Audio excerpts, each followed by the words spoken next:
अपाने जुह्वति प्राणं प्राणे पानं तथा परे प्राणापानगतिरुद्ध्वा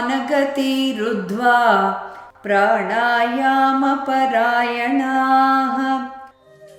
इस श्लोक में भगवान कृष्ण आध्यात्मिक विकास की खोज में सांस नियंत्रण के अभ्यास और जीवन ऊर्जा के नियमन पर चर्चा करते हैं। भगवान कृष्ण कहते हैं कि कुछ लोग बाहर जाने वाली सांस को आने वाली सांस में अर्पित करके बलिदान के अभ्यास में संलग्न होते हैं।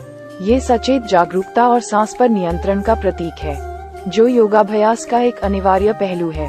जबकि अन्य लोग आने वाली सांस को बाहर जाने वाली सांस में प्रवाहित करके प्रक्रिया को उलट देते हैं।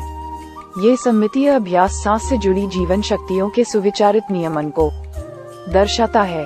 ये अभ्यासी सांस के नियमन में महारत हासिल करके आने वाली सांस और बाहर जाने वाली सांस से जुड़ी जीवन ऊर्जा की गति को नियंत्रित करते हैं, जबकि ऊर्ध्व दिशा महत्वपूर्ण शक्तियों के आरोहण का संकेत देती है।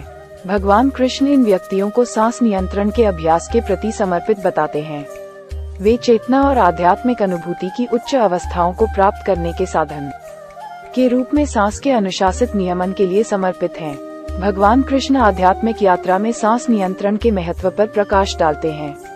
मन को शांत करने, जागरूकता पर ध्यान केंद्रित करने और अभ्यासकर्ता को ध्यान की गहरी अवस्थाओं के लिए तैयार करने के लिए सांस नियंत्रण को एक शक्तिशाली उपकरण माना जाता है।